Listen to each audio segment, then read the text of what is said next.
बहराइच से बड़ी खबर है, जहां पर आदमखोर जानवर के आतंक से ग्रामीणों के साथ भाजपा विधायक भी जाग कर पहरा दे रहे हैं। वहीं लगातार हो रहे हमलों से प्रशासन भी भौचक्का नजर आ रहा है और लगातार वन विभाग व क्षेत्रीय पुलिस भी गांव का भ्रमण करते नजर आ रहे हैं। आपको बता दें कि जनपद बहराइच के महासी इलाके में पिछले 1.5 माह से आदमखोर जानवर का आतंक जारी। इस रहस्यमयी जानवर ने अब तक 5 मासूम बच्चों को अपना निवाला बना चुका है। हालांकि वन विभाग की टीम ने काफ़ी मेहनत कर 3 भेड़ियों को पकड़ा है, लेकिन इसके बावजूद हमला अभी भी जारी। लगातार हरदी इलाके के कुछ गांव में हो रहे रहस्यमयी आदमखोर जानवर के हमले की वजह से जिला प्रशासन ही नहीं बल्कि पूरा जिले का अमला हैरान और परेशान है। अब खुद भाजपा विधायक सुरेश्वर सिंह लगातार ग्रामीणों के साथ रात भर जागकर पहरा देते नजर आ रहे हैं, ताकि इस इलाके के मासूम बच्चों को आदमखोर से बचाया जा सके। पिछले 1.5 माह में अब तक 5 मासूम बच्चे इस जानवर का निवाला बन चुके हैं। ग्रामीण शाम होते ही भय के साए में घरों के भीतर दुबकने पर मजबूर हो जाते हैं। वन विभाग एवं लखनऊ से चिड़ियाघर के अधिकारी इस आदमखोर को पकड़ने के लिए सभी जुगत अपना लगा चुके हैं, लेकिन अभी तक सफलता हाथ नहीं लगी, जिसको लेकर अधिकारी भी हलकान हैं। आज भी देर रात महासी विधायक सुरेश्वर सिंह इलाके के तमाम ग्रामीणों के साथ रात्रि भ्रमण पर निकले और आदमखोर को अतिशीघ्र पकड़वाने की बात कही। अब देखना ये होगा कि भय के साए में जीवन गुजार रहे ग्रामीणों को कब तक चैन मिलता है। इस मौके पर भाजपा विधायक ने सभी से कहा है कि परिवार को बचाना है तो जागते रहिए, बाकी इस जानवर को पकड़ने के लिए व्यवस्था बनाई जा रही है। उन्होंने ये भी कहा है कि इस मामले की जांच सरकार द्वारा हस्तक्षेप कर करवाया जाना चाहिए कि कहीं भेड़िया की आड़ में कोई और तो मासूमों पर हमला नहीं कर रहा, क्योंकि परसों मिली एक बच्ची के शव के बाद शंका और भी गहरी होने लगी है। जिस तरह बच्चों के पैर और हाथ काटकर अलग किया गया है, शायद किसी जानवर का हमला नहीं हो सकता।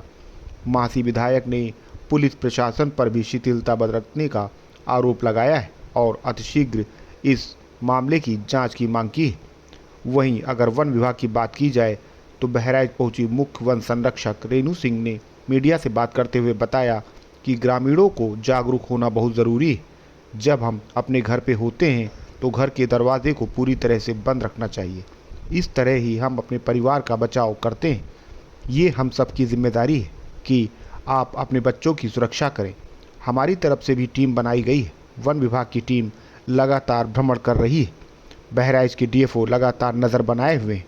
मैं भी लखनऊ से आई हूँ। वहीं भेड़िए के हमले में हुई मौत के बाद मिलने वाली सहायता राशि के सवाल पर मुख्य वन संरक्षक रेणु सिंह ने बताया कि पहले हम लोग इस बात को सुनिश्चित कर लें कि हमला करने वाला कोई भेड़िया ही है। अगर भेड़िए के हमले में किसी की भी बच्चे की मौत हुई है, उसे तत्काल सहायता राशि दे दी जाती है और जहां थोड़ा भी मामला सस्पेक्टेड लगता है तो उसकी जांच की जाती है, जिसमें थोड़ा समय लगता है। बहराइच से अभिषेक शर्मा की रिपोर्ट। क्षेत्रवासियों को तो हम यही संदेश दे रहे हैं और हर गांव में माइक भी बज रहे हैं कि जागते रहो, डरो मत। और जितने छोटे बच्चे हैं उनके घर के अंदर उनको सोने के लिए प्रेरित कर रहे हैं। घर के अंदर सोएं, जब तक इस भेड़िए का आतंक समाप्त नहीं होता है तब तक घर के अंदर रहें। बड़े लोग बाहर रहें और जो भी लोग बाहर रहें वो लाठी डंडा के साथ में बाहर रहें और लोगों को जगाते रहें और खुद जागते रहें।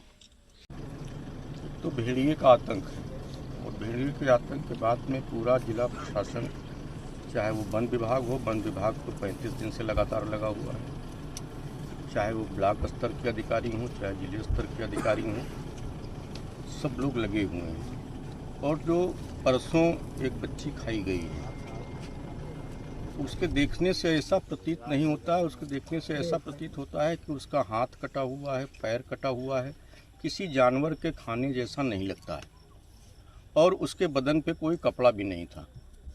बताते हैं, ग्रामवासी बताते हैं कि कच्ची उसकी नदी के इस पार मिली और जो हमने गांव में जा कर के गाँव वालों से पूछा तो लाश उठाने जब ग्रामीण गए तो वहाँ पे कोई भी अधिकारी, पुलिस का कोई भी आदमी वहाँ मौजूद नहीं था।